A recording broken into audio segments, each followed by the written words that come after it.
하겠습니다. 자, 청정구역 2부 오늘 또 유튜브 실시간 중계 같이 하고 있습니다. 오늘 특별히 또 사장님 이동영 사장님 나오셨고 그리고 오늘은 중구 성동을이죠. 네. 박성준 후보님 모시고 함께하겠습니다. 반갑습니다. 네, 반갑습니다. 예, 우리 박성준 후보는 많은 분들이 아마 다들 아실 것입니다. 사건 반장으로. 네. 우리 손소 변호사하고 저하고도 같이 이제 패널로 참여했던. 네. 꽤 오래 하셨죠? 예, 오래 했죠. JTBC에서 한 4년 정도 했죠. 예. JTBC에서 또 팀장으로 계셨습니까? 앵커 팀장? 예, 아나운서 팀장. 예. 그 선거 나간다고 사표 쓴다 그럴 때 우리 손석희 사장이 뭐라고? 그거 궁금하시죠? 예. 얘기할까요, 말까요? 해주세요. 제가 듣기로는 미친 이랬다는 후보니. 아니. 딱 두 마디 하셨어요. 제가 이제 1월 9일 날 그 제가 사직서를 써라고 당에 이제 민주당의 고위 관계자가 얘기를 하시더라고요. 근데 언론인은 이제 60일 전 사퇴지 않습니까? 1월 16일까지 사퇴를 해야 되는데 90일. 그렇죠. 90일 전. 90일 전 사퇴니까 1월 16일까지 사퇴를 해야 되는데 당에서 이제 1월 9일 날 오라고 하더라고요. 사직서를 내십시오. 그 당시에는 이제 공천에 대한 것들이 하나도 이제 정해진 거 없었는데 그래서 1월 10일 날 사장님께 찾아갔습니다. 사장님 이래 해서 제가 출마를 하게 돼서 회사를 그만둬야 될 것 같습니다. 그랬더니 사장님이 딱 두 마디 하시더군요. 알았어, 잘해봐. 소쿨. 예, 알겠고요. 왜 나는 안 불러줘? 속으로 잡으면 어떡하지? 이런 고민했을 것 같은데. 아니, 그렇지는 않고요. 알았어, 잘해봐 그러면서 바로 사직서 쓰라고. 저는 이제 사직서를 1월 10일 얘기하고 월요일쯤 이제 사직서를 낼 생각이었거든요. 바로 사직서 내라고 해서 1월 15일 날 그래도 사직서 처리가 됐고요.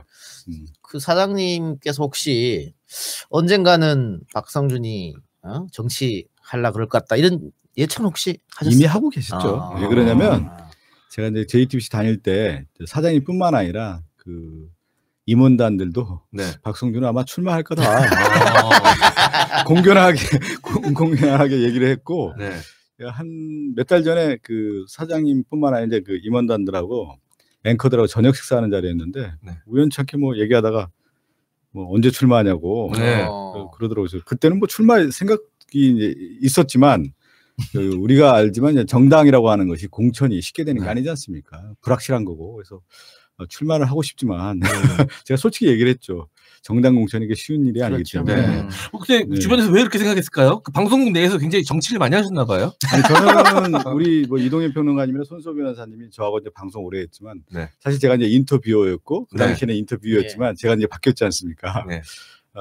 뭐 지낼 때도 제가 이렇게 뭐 정치적으로 튀거나 그렇지는 않았고 같이 이렇게 조화롭게 생활을 하는 편이었어요. 이런 건 있었어요. 대기실에서 이제 방송 슛하기 전에 이제 앉아 있어 얘기하잖아요. 그때 굉장히 민주당 상황에 대해서 저한테 많이 물어보셨어요. 그래서 정치에 좀 관심은 그냥 있으시구나 이 정도로 생각했었는데 저도 깜짝 놀랐습니다. 근데 나가면은 고향으로 나갈 거라고 판단했거든요. 저도 그렇습니다. 대전. 대전이나 뭐 충남 쪽으로 원래 고향 원하지 않았어요. 처음에는 그 이제 공천 관련 얘기를 할 때 지역구 얘기를 할 때는 처음에는 서울 얘기가 있었어요. 서울하고 수도권이 대전 얘기는 없었고요. 그러다가 중요한 지역이 이제 떠오른 것 같아요. 서울하고 대전 중에 원내대표였던 나경원, 그다음에 정책위의장했던 정용기 이 지역의 전략적인 판단 하에서 투입을 해야 된다는 생각을 했는데 저하고는 사실은 제가 대전의 얘기는 없었습니다. 약간 의외네요. 아주 긴밀하게 막 이렇게 확실하게 얘기한 건 아니고 어느 정도는 이제 가닥이 있었긴 하지만 여기다라고 한 얘기는 없었고요, 사실은. 그런데 대덕이 이제 그 얘기가 계속 나오더라고요, 사실은. 그런데 거기보다는 이제 서울이 훨씬 좋겠다라고 하는 판단이 있었던 것 같아요. 그래서 중구 성동으로 가게 됐고요. 뭐 지금은 정해졌습니다만, 근데 또 대전 왜 저는 생각했냐면 또 원래 또 대전에 계셨으니까 인지도 면에서 확 나거든. 또 고향이고 그랬었는데 전략 공천 되셨잖아요. 전략 공천. 그래서 여기에 준비했던 우리 이지수 후보가 지난번 총선에 출마했다가 3위 네, 지수형 안녕. 정치가 뭐 그런 거지 뭐. 예. 이렇게 전략공천 돼서 왔는데, 자 지금 우리 시청자 한 5천 명 됐으니까 정식 인사를 안 했어 지금. 그래. 예. 정식 인사 한번 해주시죠. 네, 제가 정식 인사요. 네. 네, 안녕하십니까. 중구 성동울에 출마한 박성준 후보입니다. 저는 방송 생활을 한 24년 동안 했는데요. 운이 좋게도 제가 앵커 생활을 상당히 오래 했습니다. JTBC에서는 만 7년 넘게 제가 방송 생활하면서 앵커를 쭉 했습니다. 여러분도 잘 알다시피 방송 앵커가 그렇게 수명이 길지는 않습니다. 보통 2년, 3년 시청률이 낮으면 바로 잘리기도 하고 그러는데 저는 그래도 JTBC 시작과 더불어서 끝날 때까지 앵커를 쭉 했습니다. 그리고 한국에서 앵커가 나이가 그렇게 많지는 않아요. 보통 30대, 40대 하는데 손석희 사장님 다음으로는 제가 52살까지 앵커를 했고 앵커를 하면서 퇴직을 했으니까 그래도 방송 생활에서는 어느 정도 인정받고 나왔다라는 자부심이 있고요. 중구 성동울은 매우 중요한 지역으로 손꼽히고 있는데 제가 이 지역에 이제 전략공천이 됐기 때문에 반드시 승리하고 그동안 이제 보수 진영이었는데 탈환하라는 명령을 받았기 때문에 승리해서 민주당의 또 국정 운영에 상당히 기여를 하려고 지금 맘먹고 나왔습니다. 예, 많은 분들이 박성준 앵커하면 사건 반장을 떠올릴 텐데 사실 그 최순실 국정농단 사태 때는 주중에 사건 반장하고 주말에 또 특보, 최순실 특보로 또 저희랑 같이 쭉 이렇게 해서 많이 좀 해오셨습니다. 그래서 그 조금 거리 이제 지역구 돌아다니면 많은 분들이 알아보시죠. 그럼 많이 알아보죠. 사건 반장 같은 경우는 사건 뉴스 예전에는 이제 뉴스라는 포맷 자체가 단순한 사건을 30초에서 1분 정도 전달하는 방식이었다고 하면은 이건 획기적인 전환을 한 프로그램이 사건 반장이에요. 사건 하나를 가지고 패널과 더불어서 이것을 해설과 해석을 해서 거기에 따른 어떻게 보면 그림을 그려주는 거죠.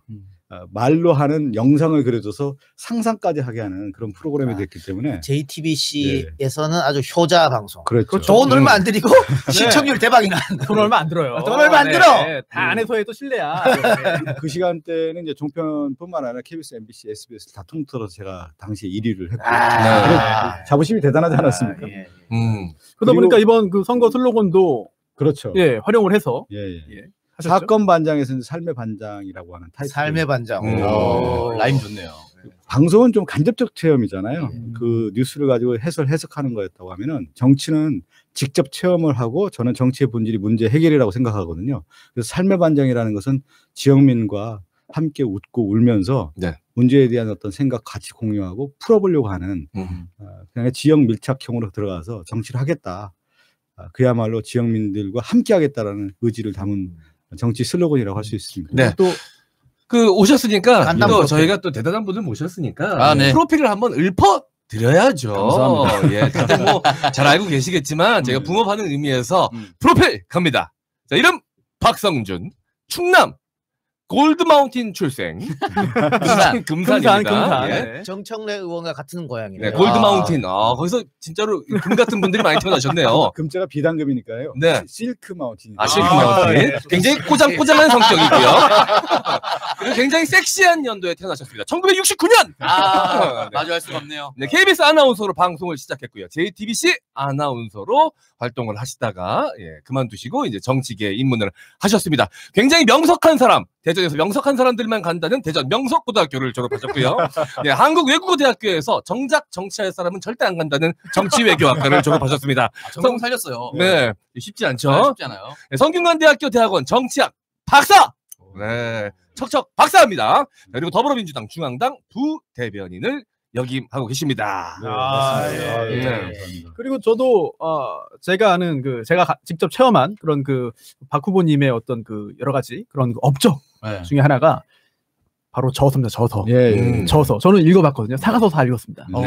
정치 언어의 품격이에요. 근데 이게 단순히 제목만 봐가지고는 정치인들이 말 곱게 써야 됩니다. 정치인들 말 뭐 이렇게 아름답게 하세요. 잘하시오. 뭐 이런 내용일 것 같지만 사실 꼭 그렇지만은 않아요. 안에 보면 과거 이제 누구나 알 수 있는 그런 아주 유명한 그런 정치인들, 뭐 동서고금막론하고 그런 정치인들의 실제 발언 같은 것들을 쭉 소개하면서 거기서 어떤 본받을 점, 또는 뭐 이렇게 하면 안 되겠다 싶은 점들을 꼼꼼하게 다 지적했거든요.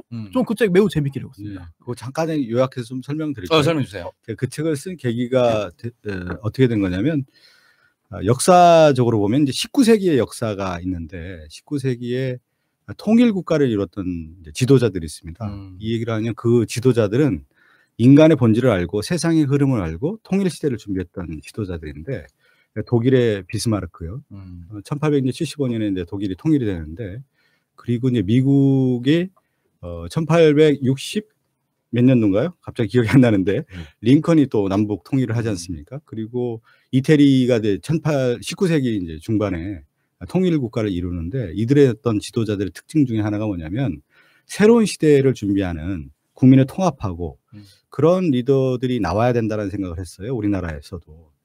우리나라는 이제 국내적으로 분열되어 있고 이걸 통합으로 가고 남북 분단 시대를 극복하는 지도자가 나와야 된다는 생각을 해서 지도자가 가져야 할 덕목 중에 하나가 뭐냐면 시대의 인간이 바라는 것이 무엇이고 또 세상의 흐름이 어떻고 거기에서 통합과 통일을 어떻게 이루겠느냐라고 하는 청사진 이런 것들을 제가 한번 담고 싶어서 정치언어의 품격이라는 책을 내게 된 겁니다. 네. 그 정치언어의 품격 책 이야기하는 도중에 예. 시청자가 자꾸 빠졌습니다. 아, 죄송합니다. 재미없으면 바로 빠집니다. 그럴 것 같았습니다. 다시 끌어오게 사건 반장 오프닝 한번 해주세요. 그거 제일 반가워하실 거야. 헷갈리게. 사건 반장 오프닝 잠깐만. 시청자 여러분 안녕하십니까. 사건 반장의 박성준입니다.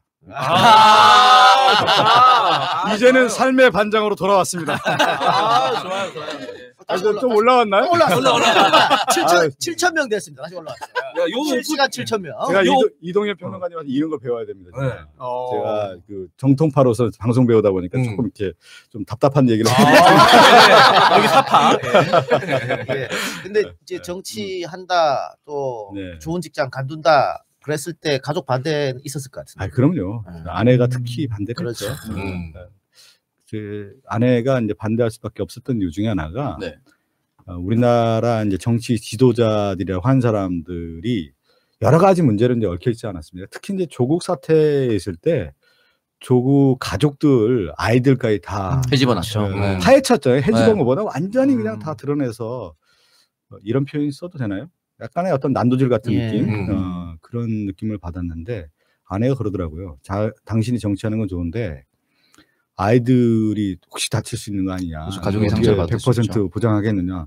그래서 제가 100%라는 단어를 듣고 갑자기 걱정이 되는 거예요.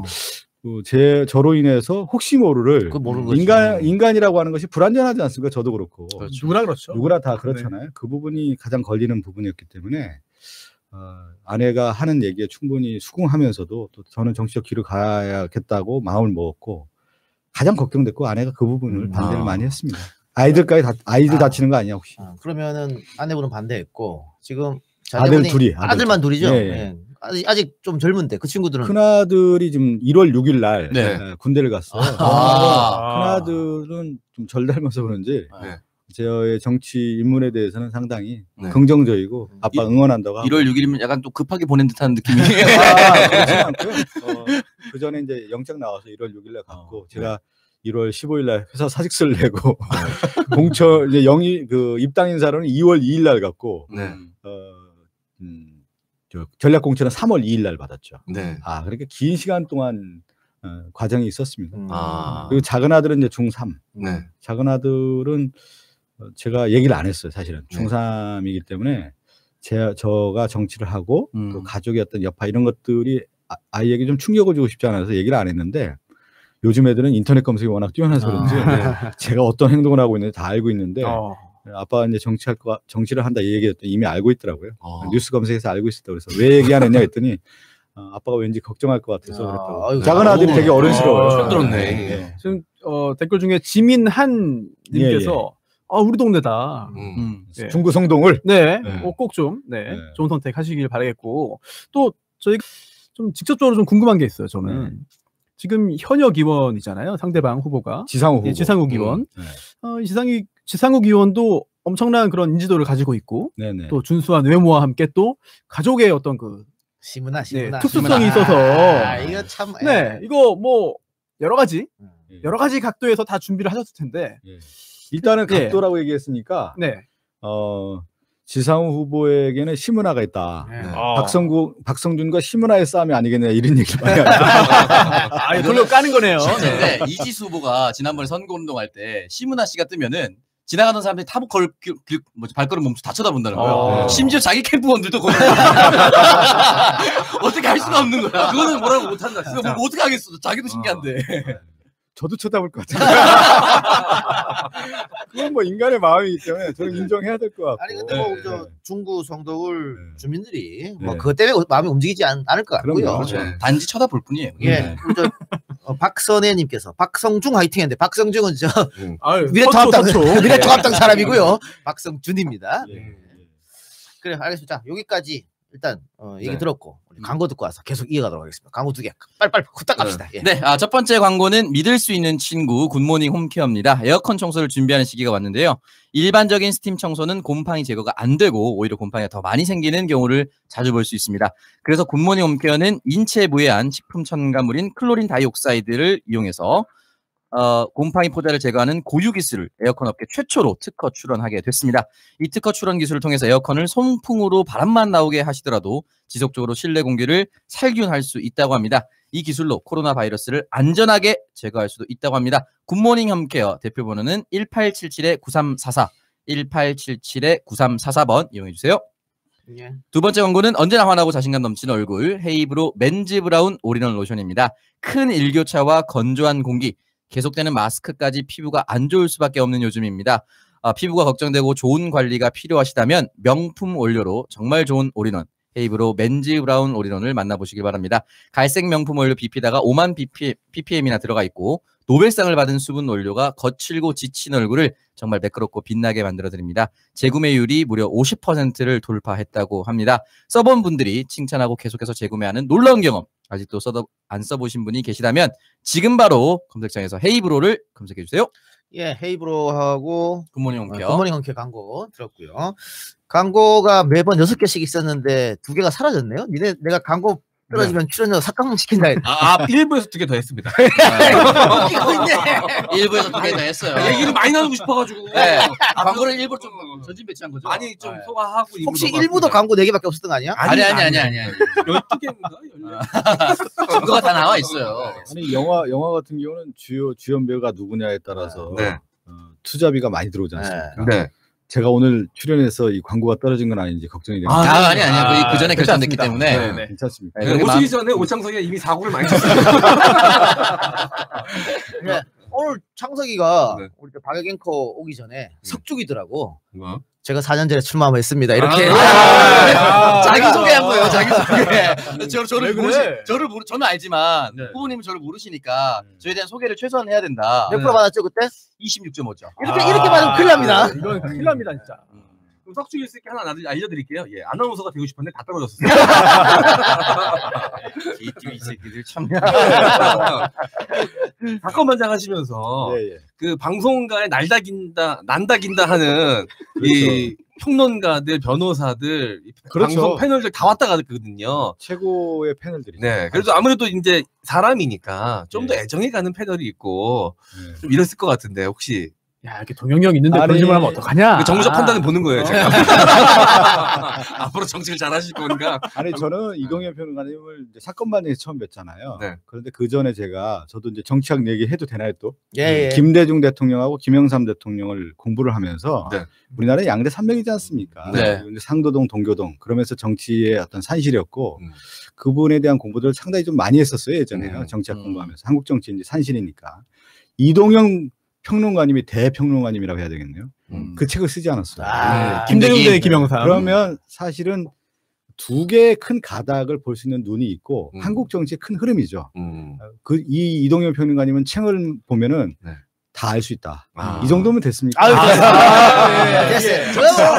잘하시겠네요. 우리 뭐 현대 정치는 그것만 읽으면 다 끝납니다. 그리고 이제 손소 변호사님 같은 경우. 저는 안 하셔도 됩니다. 아니, 꼭 얘기를 해야 돼요. 그것까지 하시면 정무적 판단이 안 되죠. 제가 왜 얘기를 드리냐면 아나운서 이미지거든요.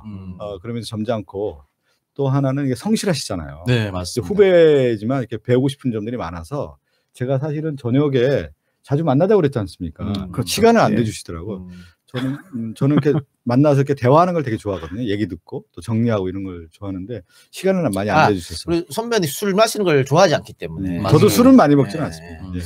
근데 뭐 김대김 역작이라고 얘기하는 거 바로 8,000명 되지 않습니까? 이런 거거든.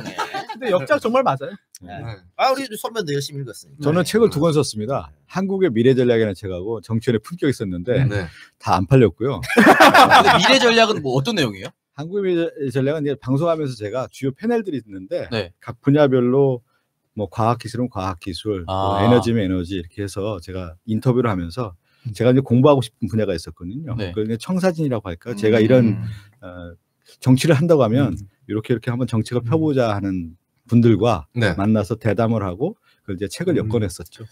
예. 또 빠지나요 또? 아니. 그래서 박지훈 욕할래요? 근데 이제 방송을 하시잖아요. 우리 MC 장원님이나 오창석 분들 이제 방송하시지만 방송도 그렇고 정치도 탁월한 DNA가 있어요. 박지훈 변호사는 탁월한 DNA가 있죠. 여기서 어떻게 얘기를 하고 어떻게 짚어내야 되는지 알고 있어요. 에피소드 얘기 하나 해주잖아요.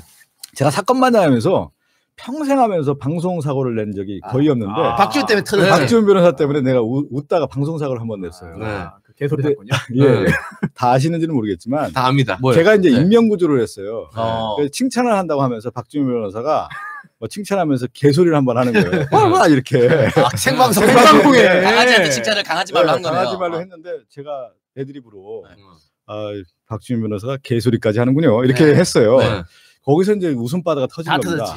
내가 웃음을 못 참는 거예요, 저도. 근데 얘기를 하려고 하면 옆에서 웃다 보니까 웃음이 전염되지 않습니다. 완전 바이러스니까. 그래서 못 참아서 완전히 거기서 몇 분 동안 웃다가 중단. 사고 나는 방송. 힘들었어요. 박 후보님이 잊지 못할 장면이죠. 저는 박 후보님이 정치를 하신 거를 굉장히 지지하고 응원하고 굉장히 좋은 정치가가 될 거라고 믿거든요. 근데 물론 제가 속속들이 다 아는 건 아니지만 그동안 제가 봤던 모습 중에 박 후보님은 본인을 잘 앞에 내세우지 않으면서도 다른 주변 사람들을 다 잘 조화롭게 이렇게 잘 묶는 역할을 굉장히 잘합니다. 그래서 이게 바로 정치인에게 필요한 덕목 중에 하나가 아닌가 싶은 생각이 들어요. 그러면 이 슬로건 이번에 슬로건도 사건 반장에서 삶의 반장. 그렇죠. 손수 변호사가 이제 좋은 장점도 이야기해 줬는데 정치를 내가 해야겠다라고 본격적으로 생각한 게 뭐 여러 가지 있을 거 아닙니까? 뭐 소통도 있을 수 있고 아까 뭐 미래 전략도 있을 수 있고 가장 계기 원인 뭐 이런 건 어떤 거 있었습니까? 저는 이렇게 어렸을 때부터 좀 정치를 하겠다는 생각을 했던 것 같아요. 제가 출마한다고 하니까 우리 사촌 형님들도 그렇고 누나들도 그렇고 제가 아주 어렸을 때부터 정치를 하겠다고 얘기를 했었나 봐요. 우리 사촌 형님이 전화해서 네 그 초등학교 다닐 때부터 정치하겠다고 하더니 드디어 하는구나. 뭐 이런 얘기를 하시더라고요. 그래서 제가 어렸을 때부터 그런 생각이 있었구나. 근데 구체적으로 생각한 거는 방송 앵커를 하면서 정치인들과 많은 인터뷰를 했습니다. 제가 그 인터뷰를 하면서 뭐 장단점도 있고 제가 이런 길을 가면 되겠다라고 하는 생각을 구체적으로 좀 했던 것 같고요. 그것이 이제 방송을 하면서 정치적 권유들이 있기 시작하더라고요. 정치를 해보면 아무래도 사실 인지도가 있는 직업이라. 구체적으로는 한 2012년도에 총선 출마의 권유가 왔었어요. 어디 쪽에서? 그 당시에는 세 당이 있었는데 세 개 당에서 다 연락이 왔어요. 세 개 당 그때 이제 2012년도에 제가 대전 KBS 했을 때 인기가 있었어요. 시사 프로그램 하면서. 그리고 제가 다 원내 당이었던 거 아니에요? 아니 다 기본소득당, 무당금당 이런 거. 여야의 이제 집권당과 또 지역당까지 다 통틀어서 연락이 한번 왔었는데요. 그때는 준비가 안 됐더라고요.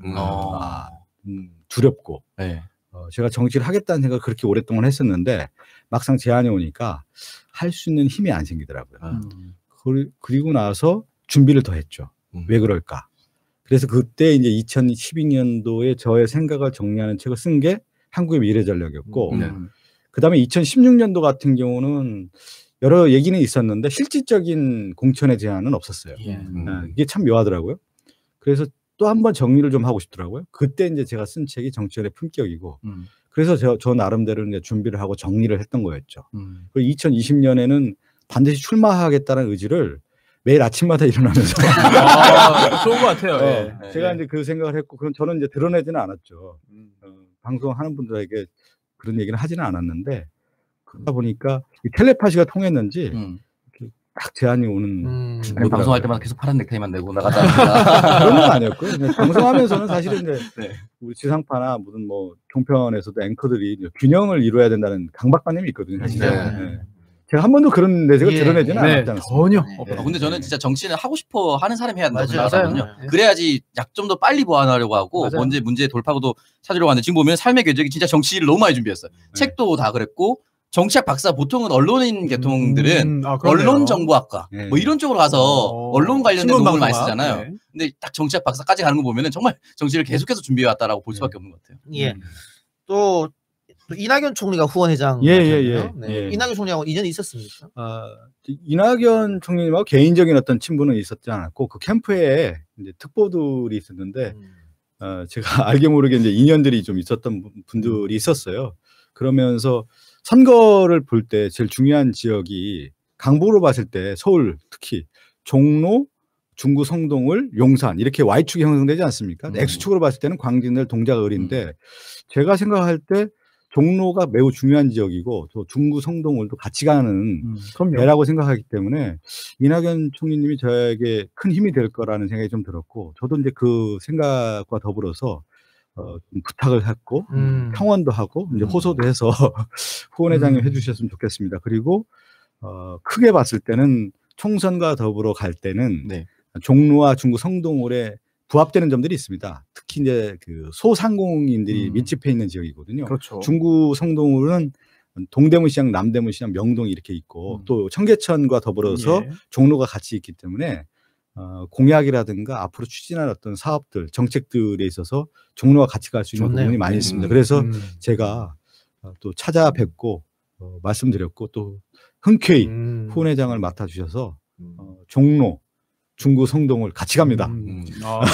명함에 후원회장 이낙연 탁 박히는 게 굉장히 이게 효과가 있거든. 그렇죠. 근데 보통 이제 대권 주자들을 많이 후원회장 땡기고 싶어 하죠. 근데 지금 박원순 시장이나 이재명 지사는 공무원이기 때문에 못 한다고. 그렇죠. 그래서 제일 좋은 게 이낙연 총리인 거고, 또 바로 옆 지역구 붙어 있으니까 너무 좋은 거예요, 이거는.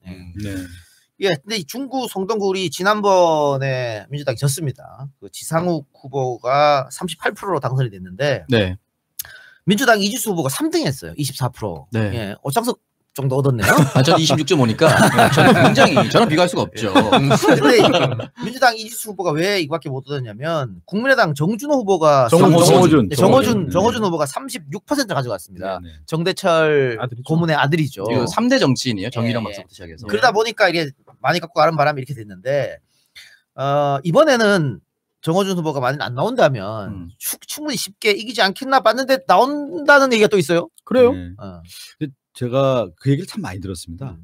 이제 보통 보면 선거 전략이라고 할 때는 이제 구도를 얘기 많이 하잖아요. 이제 구도가 제일 중요하니까, 저도 뭐 공부하면서 구도 얘기를 많이 하는데, 제가 막상 출마를 하니까 저의 문제더라고요.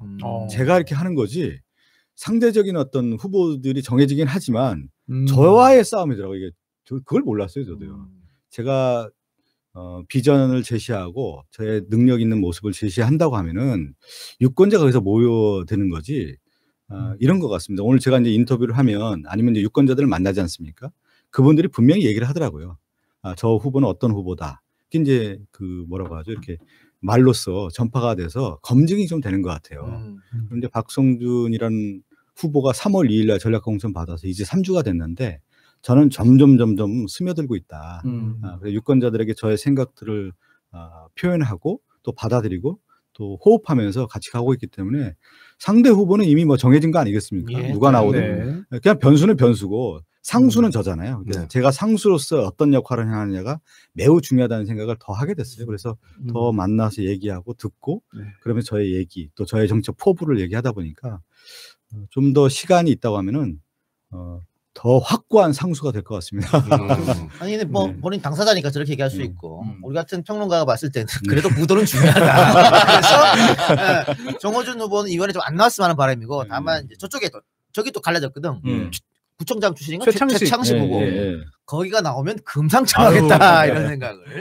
나오겠죠 뭐. 지금 나온다는 말이 있는데. 그건 들려요. 근데 모르겠어요. 선거가 다가오면 다가올수록 또 나온다 그랬다가 나중에 또 후보 단일화 할 수도 있는 문제거든요. 그러니까 말씀하시는 것처럼 상수 변수 이렇게 다 생각하시면서 할 것 같아요. 이동엽 평론가님 쓴 책 중에 이제 김대중, 김영삼 이렇게 있는데 87년 선거에서 김대중 대통령의 선거 전략 중에 하나가 뭐냐면 사자 필승론이에요. 사자 후보가 나왔을 때 김대중 대통령이 승리한다고 했지만 만약에 이제 그런 분석을 하면은 사자가 나오게 되는 거거든요. 박성준, 지상욱, 정호준, 최창식인데 그렇게 이제 구도를 생각한다고 하면은 사자 필승론이 나오는데 저에게도 또 해당이 안 될 것 같아서 저는 영원히 상수를 가고 나머지는 그냥 사자 필승론 내셨습니다. 졌어요 그때. 그러니까 3등에서 3등. 그래서 구도라는 것이 그 당시에 수많은 전략가 중에 볼 때 사자 필승론에서 맞을 것이다라고 생각한 분들이 많았거든요. 근데 틀리지 않았습니까? 그래서 저는 그러한 생각과 구도가 맞지 않을 가능성이 크기 때문에 고려할 필요는 없다. 이렇게 강력하게 얘기하고 싶습니다. 저도 외람된 질문 하나 드리고 싶은데 결국 정치인으로서 어떤 준비도 긴 시간 하셨고 또 결심도 하셨고 또 당의 공천도 받았는데요. 시기적으로 사실 여유가 많지 않았을 것 같아요. 지역구에 뿌리 내리기는. 그래서 조직의 어떤 흡수라든지 저 마음에서 우러나는 전폭적인 지지라든지 이런 것들도 좀 시급하게 빨리 좀 하던 중이 아닐까 싶거든요. 제가 3월 2일 날 이제 공천을 받고 내려갔는데 정말 막막하더군요. 어디서부터 시작해야 되는지 모르겠고 살도 좀 한 3, 4kg 쭉 빠지더라고요. 잠도 안 오고 그래서. 그런데 이제 분기점이 한번 있었습니다. 당시에 중구 성동울의 지역위원장이었던 전순옥 위원장님, 그러니까 전 의원님이시죠. 전태일 열사의 이제 여동생이신데, 토요일 날 저하고 1시간 정도 얘기를 하는데, 그때 제가 가슴 뭉클하면서 눈물을 쏟을 뻔했어요, 제가. 이분이 저한테 이런 얘기를 하더군요. 대의가 되게 중요한 것 같다. 민주당의 승리를 통해서 문재인 정부의 성공을 기원하기 위해서는 제가 박성준 후보의 문을 열어줘야 되겠다. 라는 말씀을 하시더라고요. 그러면서 이제 지역의 조직들을 저에게 인계를 해줬고, 참, 큰 결단을 내려주셔서 제가 이제 연착륙하고 안착하는데 큰 도움을 주셨고요. 또 그분이 하신 말씀 중에 하나가, 정책에 대한 얘기를 하시더라고요. 자기는 평화시장 또 동대문 남대문에 있는 소상공인들이 활성화하는 정책들을 펴기 위해서 헌신해 왔다. 그 정책을 좀 이어받았으면 좋겠다라는 말씀을 하시더라고요. 그래서 제가 그 뜻 이어받겠다고 했고요. 또 성동울의 이제 금옥수 지역은 이제 주거 환경 지역인데 떠오르는 지역이기 때문에 명품 도시로서 그 지역을 잘 만들어가면 좋겠다는 말씀을 주시더라고요. 두 가지 말씀을 하셔서 제가 그 뜻 이어받겠고 잘 하겠습니다.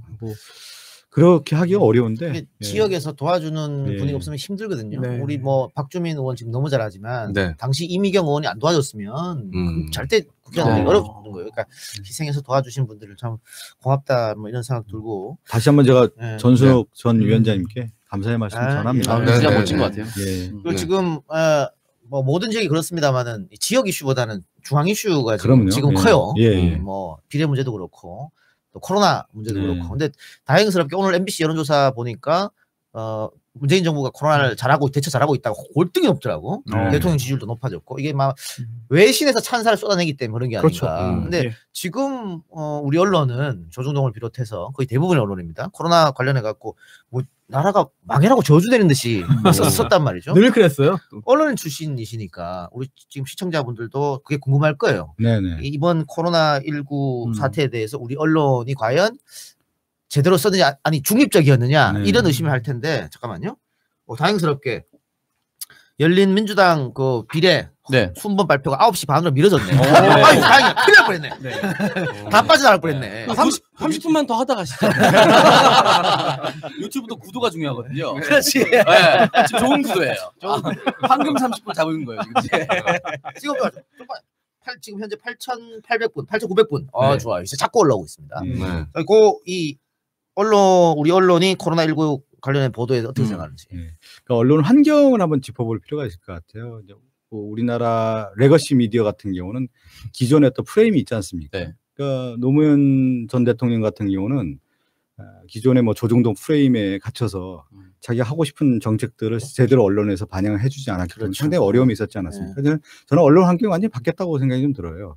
코로나19에 대해서 지금 얘기하는 기존의 언론들이 보도하는 행태를 보면 과거 행태랑 상당히 유사하단 말이죠. 숫자로 얘기하고 어느 하나의 어떤 사실 하나를 가지고 그 확대 재생산하는 그런 구조를 만들어서 언론의 영향력을 이제 확대하는 건데 이건 좀 한계에 부딪히지 않았나라는 생각이 들어요. 왜 그러냐면 유튜브라든가 수많은 그 뉴미디어가 등장하면서 뉴스를 단순한 팩트의 전달만이 아니라 이 뉴스를 가지고 외신과도 비교를 하고 해설과 해석을 하지 않습니까? 그러니까 해설과 해석을 하기 때문에 저는 이 청정구역 같은 방송에서 정확한 또 사실을 또 보도하는 거고 거기에 따라서 또 그 시청자들이 반응을 하는 거기 때문에 큰 흐름이 좀 바뀌고 있다. 이렇게 좀 말씀드리고 싶고 그래서 기존의 뉴스의 생산 구조를 갖고 있었던 레거시 미디어들이 그대로 간다고 하면은 좀 더 어려워지는 거 아니겠느냐. 그것이 또 시청자들을 외면받고 또 광고 시장에서도 점점 줄어드는 추세로 이미 나타나고 있다라는 것이 명확한 증거 아니겠습니까? 그렇게 보면 될 것 같아요. 그 지금 박 후보님이 하셨던 얘기를 뭐 김용민 PD나 저나 끊임없이 했던 거거든요. 레거시 미디어 이렇게 하면은 스스로 명을 단축시키는 겁니다. 그렇죠. 그래요. 좀 좋은 말씀 주셨고 또 다른 거 궁금한 거 있어요? 제가 그 방송계의 프로파일러입니다. 제가 딱 보면은 나오는 게 있거든요. 굉장히 성격이 꼼꼼하시고 좀 부지런하시죠. 꼼꼼하지는 않아요. 아니 꼼꼼한데 어디 프로파일 아니에요. 꼼꼼하세요. 아니 하나 꼼꼼하세요. 왜냐하면 제가 되게 틀렸어요. 아니야 꼼꼼해. 모르셨어. 야 오랜 시간 알겠습니다. 꼼꼼하게 왜냐면 정무정관한 확실한 것 같아요. 왜냐면 앞머리 라인 정리를 굉장히 깔끔하게 하셨어요. 저거 부지런하지 않으면 절대 못 하거든요. 거의 수지식급으로. 매일 면도해야 되거든. 오늘 사실 그 앞에 방송이 하나 있었어요. 정리를 해주시더라고요. 면도 해주셨어. 그걸 생각 못했네. 정리를 해주고. 야 방송이라고 딱 보는구나. 아니면 저 털털합니다. 개인이 한다 그러면 저 굉장히 부지런해야 돼. 앞머리, 잔머리 이런 게 무조건 삐져 나올 수밖에 없거든요. 사실상. 이번 아까 선거 구도도 말씀해 주셨습니다만은 지난번에 국민의당 돌풍 때문에 호남에서 많은 의석을 잃었습니다. 그리고 비례에서도 좀 잃었고 수도권에서 그런데 선전했기 때문에 그래도 일당이 됐는데 이번에는 호남에서 안 잃을 거거든. 그래서 다 갖고 올 거거든. 그러면 수도권에서 저번만큼만 해준다면은 일당은 무리 없을 것 같은데. 그래서 중요한 게 이제 지난번에 뺏겼던 수도권 갖고 오는 거예요. 그러면은 1 플러스가 아니고 플러스 2가 되는 거거든. 뺏겼던 걸 갖고 오니까. 그래서 지금 박 후보님이 나가는 그런 지역가 상당히 지금 중요하단 말이죠. 이 수도권 특히 서울, 이 서울 판사는 어떻게 보고 계세요? 본인 지역 지금 딴 데를 생각할 겨를이 없습니까? 사실 겨를은 없네요. 근데 그게 맞아요. 아주 좋습니다. 제가 이런 얘기를 했거든요. 누구를 만나느냐에 따라서 선거 판세가 바뀌는 것 같아요. 상대방 경쟁자요? 아니. 제가 이제 만나는 사람들이 있었지 않습니까? 제가 방송국 생활할 때에 만났던 사람들과 제가 직접 현장에서 만나는 분들과의 시각 차이가, 온도 차이가 크더라고요. 그러니까 방송국의 주변에 있는 분들은 뭐 예를 들면 주요 언론사들, 논설위원들 뭐 이런 분들 만나고 또 사회에서 오피니언 리더라고 할까요? 그런 분들 만나보면 문재인 정부에서 그렇게 좋게 얘기하는 사람을 많지 않았던 것 같아요. 그래서 아마 이게 그러면 하향세인가? 뭐 이렇게 판단할 수 있지 않습니까? 근데 실제 제가 정치 현장에 갔을 때 코로나19에 대한 해석도 마찬가지예요.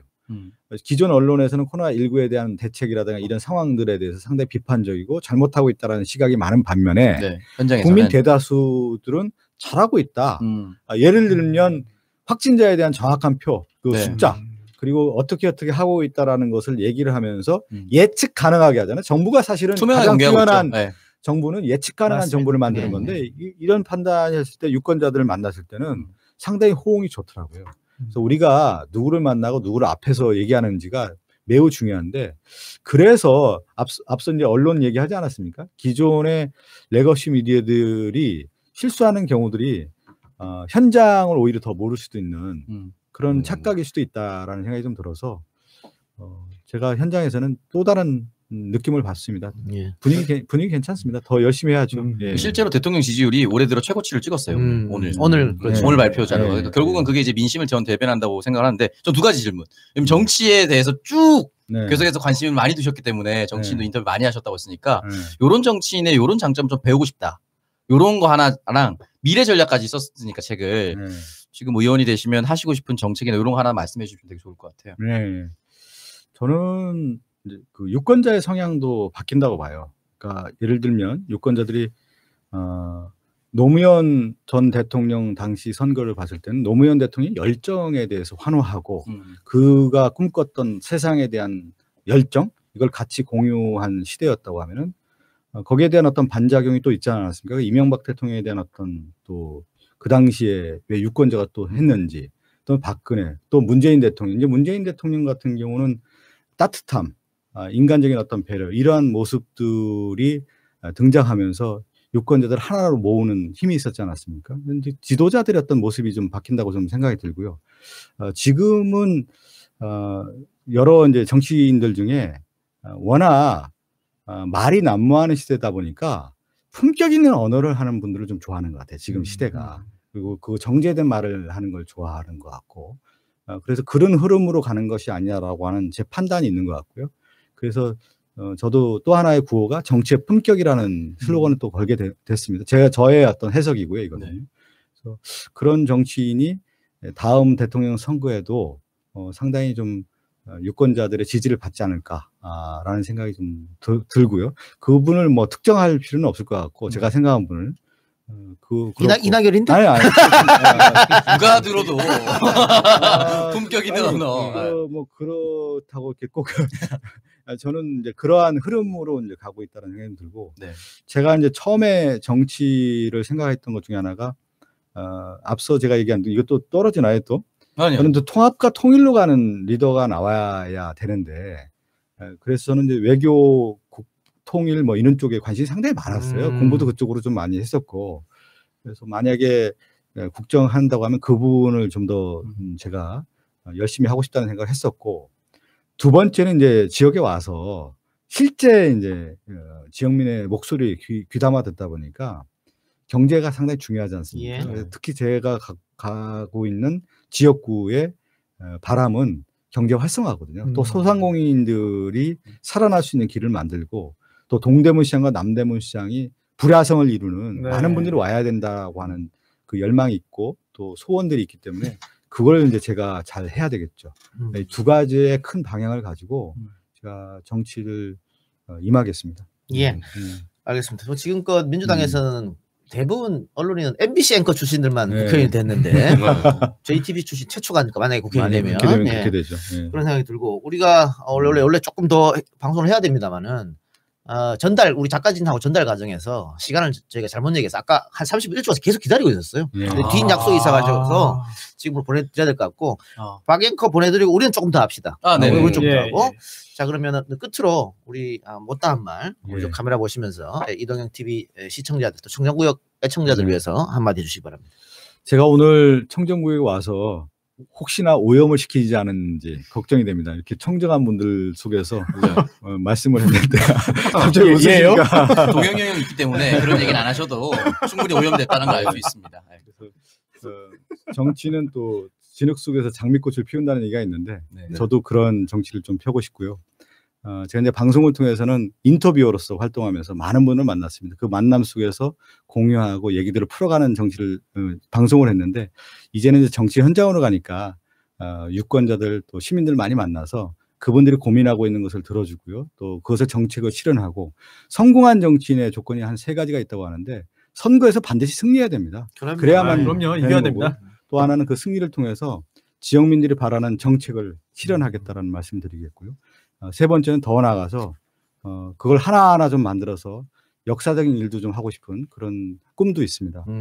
제가 앞으로 이제 처음 정치를 시작하지만 많은 생각과 또 포부가 있습니다. 하나하나 좀 풀어가면서 이 방송뿐만 아니라 저희 지역의 어떤 유권자분들도 박성준이 어떤 사람인지 아마 시험 때 이제 올려놓고 볼 텐데요. 그 시험 잘 무사히 통과해서 확실한 정치인으로서 발돋움하겠습니다. 예, 고맙습니다. 지금 양복이랑 넥타이는 일부러 이렇게 깔맞춤으로. 예, 맞습니다. 민주당 색깔. 민주블루. 예. 알겠습니다. 자, 그럼 박성준 후보는 JTBC 사표를 썼기 때문에 갈 데가 없어요, 이제. 떨어지면 끝입니다. 무조건 당선돼야 돼요. 무조건 당선돼야 됩니다. 예. 미래에서 뭐 하나 하실래요? 저널리즘 M이라고 진행하시면 돼요. 우리 이동현 평론가님도 얘기했지만 방송은 이제 더 안 하고 싶습니다. 네. 국회 방송에서 뵐게요. 방송을 떠나서 이제 정치하려고 왔는데 다시 방송을 하라는 얘기는 형벌이 너무 큽니다. 당연히 당선되셔서 뭐 그 고민할 필요도 없으시겠지만 혹시라도 그때 가서 얘기하시죠. 지금 일단 옷 상태로 봤을 때 떨어지면 갈 수 있는 데가 없어요. 삼성 라이온즈밖에 없어요. 지금 이 옷 상태면 무조건 당선돼서 원내 진입하시기 바랍니다. 마지막에 이렇게 재미없는 말을 하냐. 그러네요. 알겠습니다.